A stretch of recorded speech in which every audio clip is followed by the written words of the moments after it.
Hi everyone, आज हम बात करेंगे इंडियन एजुकेशन सिस्टम की। वैसे आप लोगों को इंडियन एजुकेशन सिस्टम के बारे में बहुत अच्छे से पता है और बहुत से आप लोगों ने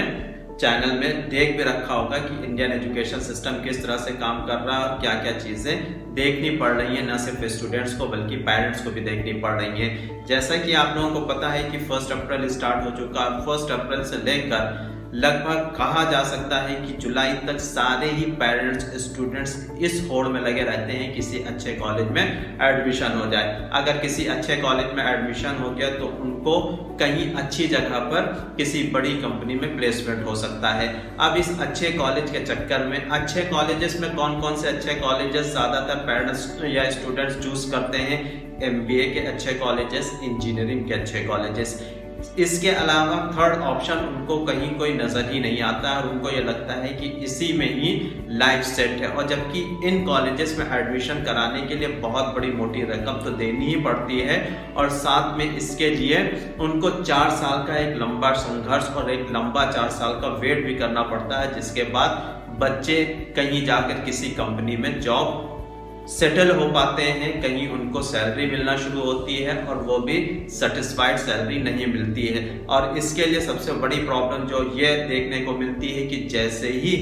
किसी स्टूडेंट की कहीं पर जॉब लगती है, ज़्यादातर पेरेंट्स क्या करते हैं कि एजुकेशन लोन ले लेते हैं और उसके बाद उन स्टूडेंट्स को जिनकी जॉब लग चुकी होती है उनको वो लोन का भुगतान करना पड़ता है और अच्छी खासी सैलरी उनकी उसी में चली जाती है। और उसके बाद जैसे ही एजुकेशन लोन उनका सेटल होता है तो उसके बाद मैरिज लोन की तरफ आ जाते हैं, शादी के लिए एक बहुत बड़ा लोन लेते हैं और उसके बाद जब शादी का लोन उनका पूरा हो जाता है तब वो एक घर के लिए लोन लेते हैं। तो पूरी लाइफ उनकी इसी तरह से लोन के भुगतान करने में चली जाती है। लेकिन क्या किसी पेरेंट्स ने या स्टूडेंट ने ये कभी सोचा है कि जिन चीज़ों की तरफ हम भागते हैं स्टूडेंट की सोच क्या होती है या पेरेंट्स की भी क्या सोच होती है? कि पेरेंट्स हमेशा ये चाहते हैं कि मेरा बेटा डॉक्टर बन जाए, मेरा बेटा इंजीनियर बन जाए या किसी अच्छे कॉलेज में MBA में एडमिशन हो जाए या किसी अच्छे कॉलेज में इंजीनियरिंग में एडमिशन हो जाए। इसके अलावा ना तो पेरेंट्स बहुत ज़्यादा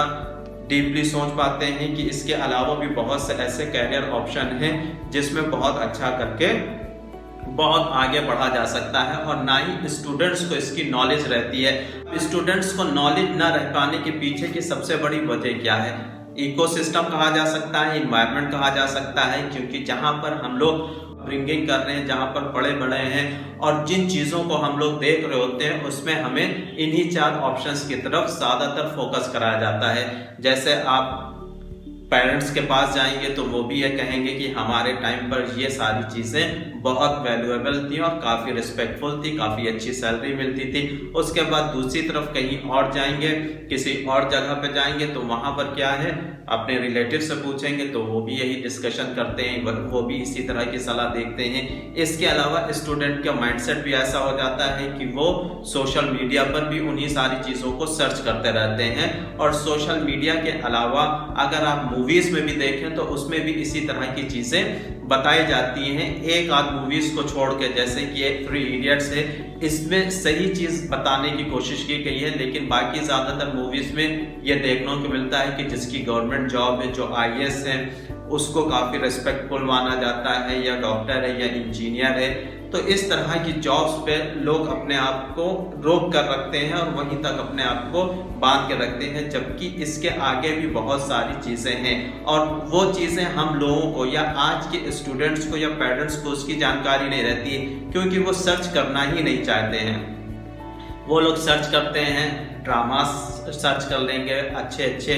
कार्टून्स देख लेंगे, ऐसी चीज़ें देखेंगे जिसमें 4 से 5 घंटे उनका डेली का वेस्ट हो जाता है। और जाहिर सी बात है, जो जितने भी सोशल मीडिया प्लेटफॉर्म हैं वो उन्हीं चीज़ों को दिखाते हैं जिन चीज़ों को ज़्यादातर जो स्टूडेंट हैं या पेरेंट्स हैं सर्च कर रहे होते हैं, उन्हीं चीज़ों को दिखाते रहते हैं, क्योंकि उनका एल्गोरिथम ही कुछ इसी तरह का बना हुआ होता है जिससे कि वही सारी चीज़ें दिखाई जाती हैं जो वो देखना चाहता है। लेकिन ज़्यादातर स्टूडेंट्स को यहाँ पर मेरा सजेशन भी है और पेरेंट्स को भी ये बताना चाहेंगे कि कोशिश ये करें कि नए नए करियर ऑप्शंस सर्च करें, उसमें देखें कि और हम क्या क्या चीज़ें कर सकते हैं, किस तरह से नए करियर ऑप्शन की तरफ जाया जा सकता है, किस तरह से करियर काउंसलर से मिला जा सकता है। वो आपको बहुत से ऑप्शंस दे देंगे जिससे कि वो अलग अलग फील्ड के बारे में आपको बताएंगे कि आपके इस फील्ड में अच्छा स्कोप है, इस फील्ड में अच्छा स्कोप है, इस फील्ड में अच्छा स्कोप है। न सिर्फ गवर्नमेंट जॉब या MBA, इंजीनियर और डॉक्टर, इन सारी चीज़ों के अलावा हजारों तरह के ऐसे करियर ऑप्शन है जिससे कि एक स्टूडेंट बहुत अच्छी सैलरी पा सकता है और साथ में वो उन सारी चीज़ों को कर सकता है जो वो करना चाहता है। आज के टाइम पर तो एक हॉबीज को एज अ करियर देखा जा सकता है और उसमें बहुत ज़्यादा अच्छी ग्रोथ भी है। जैसा कि हमने बताया कि मास मीडिया कितना बड़ा रोल प्ले कर रहा है इस वक्त करियर ऑप्शंस के लिए, और सबसे बड़ी यहाँ पर जो खराबी देखी जाती है वो ये देखी जाती है कि ज़्यादातर स्टूडेंट्स को या पेरेंट्स को ये बात पता ही नहीं रहती है कि और भी बहुत से करियर ऑप्शन हो सकते हैं। वो इसलिए क्योंकि कोई भी स्टूडेंट ना तो उसकी तरफ जाना चाहता है और ना ही कोशिश करता है कि कुछ नए ऑप्शंस की तरफ जाया जाए। इसमें न सिर्फ एक रुकावट मास मीडिया है या लैक ऑफ एजुकेशन है, दूसरी तरफ पेरेंट्स भी हैं और वो भी कहीं ना कहीं ये चाहते हैं कि उनके बेटे डॉक्टर, इंजीनियर और वही सारी चीज़ें बने जो हमने अपनी लाइफ में किया हुआ है, जो उन्होंने देखा है। हालांकि यहाँ पर पेरेंट्स को ये ज़रूर बताना चाहेंगे कि उनको अपडेट होने की ज़रूरत है और वही पुराने ऑप्शंस की तरफ ना जाकर बल्कि नए नए करियर ऑप्शंस को देखने की ज़रूरत है, जिससे कि स्टूडेंट्स को बहुत ज़्यादा मोटिवेशन मिले और वो पूरी तरह से एक नए करियर की तरफ जा सके और एक नया करियर अपने लिए चूज कर सके। इंडियन पेरेंट्स आज भी प्रेफर करते हैं कि उनके बच्चे या तो डॉक्टर बने या इंजीनियर बने या गवर्नमेंट जॉब में जाएं। उनको ये लगता है इसमें सबसे ज़्यादा सिक्योरिटी है। हालांकि इस चीज़ में पेरेंट्स को भी ये समझना चाहिए और अपने आप को अपडेट करना चाहिए कि इसके अलावा बहुत से ऐसे ऑप्शन हैं जिसमें बच्चे आगे बढ़ सकते हैं और बच्चों का उनका अपना इंटरेस्ट भी रहता है। लेकिन बहुत से पेरेंट्स ऐसे होते हैं कि वो ये अथॉरिटी समझते हैं कि बच्चे को पूरी अपने कंट्रोल में रखना चाहते हैं, हर एक काम अपनी मर्जी से कराना चाहते हैं और वो ये भूल जाते हैं कि समय के साथ चीज़ों को अपडेट किया जाना बहुत ज़्यादा ज़रूरी होता है। और इससे होता क्या है, जिस तरह से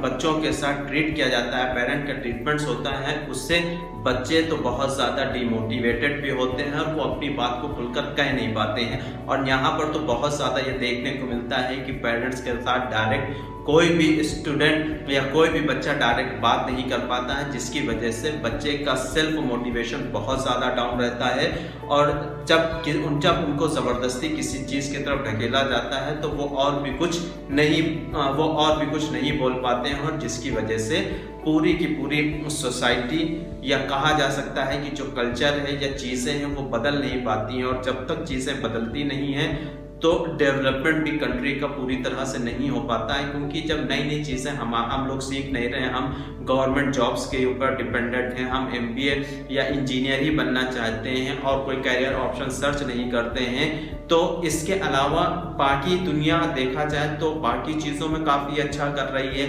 अलग अलग करियर ऑप्शंस उनके पास हैं, हमारे पास वो करियर ऑप्शंस नहीं हैं। अब ना होने की वजह से हम इक्वली अपने आप को आगे डेवलपमेंट की तरफ नहीं ले जा पाएंगे और एक स्मूथ डेवलपमेंट भी नहीं हो पाएगा। यहाँ पर ये भी देखते हैं कि ज़्यादातर पेरेंट्स जो गवर्नमेंट जॉब की तरफ जाते हैं तो गवर्नमेंट जॉब्स की हालत क्या है। कई हज़ारों लोगों में एक जॉब निकलती है, लाखों लोगों में 1-2 जॉब्स होती हैं और उसके लिए दसियों लाख लोग एप्लीकेशन डालते हैं और उसमें से कोई भी एक ऐसा इंसान जो लकी भी हो सकता है उसको जॉब मिल जाती है। अब उसको जॉब मिल गई, बाकी के बाकी 99 लाख लोग, 99,000 लोग जो हैं उनका क्या होगा, वो फिर उसी तरह से अनएम्प्लॉयड रह गए, तो उनके लिए करियर ऑप्शन क्या बचता है, कुछ नहीं। और इसकी वजह से उनके पास डिप्रेशन, एंग्जाइटी और ना जाने कितनी तरह की परेशानियों का सामना उनको करना पड़ता है। तो करियर ऑप्शन में सिर्फ हमें इन्हीं करियर ऑप्शंस की तरफ नहीं जाना चाहिए, बल्कि हमें नए नए करियर ऑप्शंस भी सर्च करने चाहिए जिससे कि हमें पता चल सके। इसके लिए हम बहुत से, जैसे कि कहा गया है, सोशल मीडिया का बहुत अच्छा अगर यूज़ करना चाहें आप तो उसका बहुत पॉजिटिव यूज़ कर सकते हैं, उसका बहुत अच्छा इम्पैक्ट भी देखने को मिलेगा।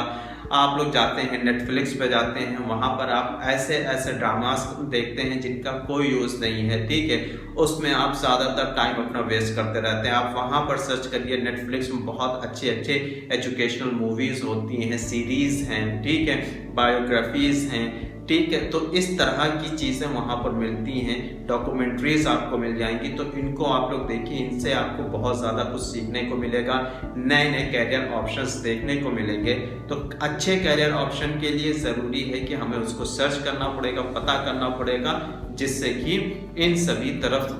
जिससे कि इन चीज़ों की तरफ आगे बढ़ा जा सके। यहाँ पर स्कूलों की हालत भी आप लोग देख सकते हैं कि स्कूल भी किसी तरह से कोई सपोर्ट नहीं करते हैं। स्कूलों में भी टीचर्स जो होते हैं वो भी बहुत ज़्यादा स्ट्रिक्ट रहते हैं और बहुत ज़्यादा रूल्स और रेगुलेशंस फॉलो करने के लिए कहते हैं, जिससे कि जो स्टूडेंट हैं वो पूरे टाइम पर इन्हीं सारी चीज़ों में बन के रह जाते हैं। आप तेज़ से बोल नहीं सकते हो, आप डिसिप्लिन में रहोगे, आपको एजुकेशन अच्छी करनी है, आप क्लास में मॉनिटर बनो, सबको डिसिप्लिन सिखाओ, इन्हीं सारी चीज़ों में रह जाते हैं स्टूडेंट, और जिसकी वजह से बहुत ज़्यादा उनके अंदर कुछ चेंजेस या उनके अंदर कुछ ऐसी चीज़ें नहीं पनप पाती हैं जो नए कैरियर ऑप्शंस की तरफ ले जा सके। और स्कूलों में भी इस तरह के इंटर कॉलेजेस में भी किसी तरह के कोई करियर काउंसलर नहीं रहते हैं कि जिससे कि वो बता सकें आपके पास ये ऑप्शंस हैं, आप इनकी तरफ जा सकते हैं। अगर इस तरह के ऑप्शंस अवेलेबल हो तो शायद स्टूडेंट्स के लिए और ज़्यादा आसान हो जाएगा समझना कि 10th के बाद वो एक्चुअली जाना कहाँ चाहते हैं, उनको कौन सी ऐसी चीज़ें हैं जो ज़्यादा इंटरेस्टिंग लगती हैं, जहाँ पर उनको इंटरेस्ट भी आएगा करने में, और वो एक अच्छी एजुकेशन भी पा सकते हैं और बाद में एक अच्छी सैलरी भी पा सकते हैं। और इनमें से बहुत से कैरियर ऑप्शन ऐसे भी होते हैं कि जिसमें बहुत ज़्यादा ह्यूज अमाउंट पे नहीं करनी पड़ती है एडमिशन के लिए। अगर इस तरह के कैरियर काउंसलर्स अवेलेबल हों, हालांकि कुछ कॉलेजेस या कुछ स्कूल्स ऐसे हो गए हैं, दिल्ली वगैरह में कुछ ऐसे स्कूल्स हैं जहां पर अब कैरियर काउंसलर्स हैं, लेकिन ये ना के बराबर हैं और इनसे बहुत ज़्यादा कुछ बदलने वाला अभी फ़िलहाल देखने को नहीं मिलता है। लेकिन हाँ, इन फ्यूचर अगर ये चीज़ ज़्यादातर स्कूल या सभी स्कूल करने लगते हैं तो एक ड्रास्टिक चेंज ज़रूर देखने को मिलेगा उन स्टूडेंट्स के अंदर जो उनको पता ही नहीं है कि हमारे पास और भी कैरियर ऑप्शंस हो सकते हैं और एक अच्छी अर्निंग की जा सकती है, एक अच्छी सैलरी पाई जा सकती है। आप लोग खुद ज़रा सोचिए और दिमाग लगाइए, एक गवर्नमेंट जॉब जहां पर एक एप्लीकेशन, एक जॉब पाने के लिए लाखों लोग फॉर्म भरते हैं, और एक ऐसा कैरियर ऑप्शन जहां पर आपके कंपटीशन में कोई नहीं है, लोगों को पता नहीं है, लोग बहुत ज़्यादा जा नहीं रहे। अगर उस तरफ आप कैरियर ऑप्शन अपना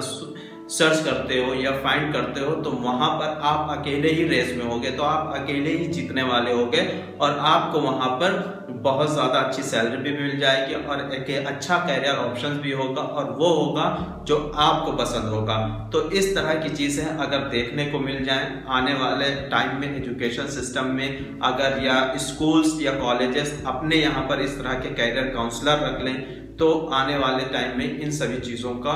बहुत ज़्यादा फायदा स्टूडेंट्स को होने वाला है। तो उम्मीद है कि ये वीडियो आप लोगों को पसंद आया होगा। अगर पसंद आया है तो लाइक और सब्सक्राइब ज़रूर करिएगा। आज के लिए इतना ही। Thank you very much.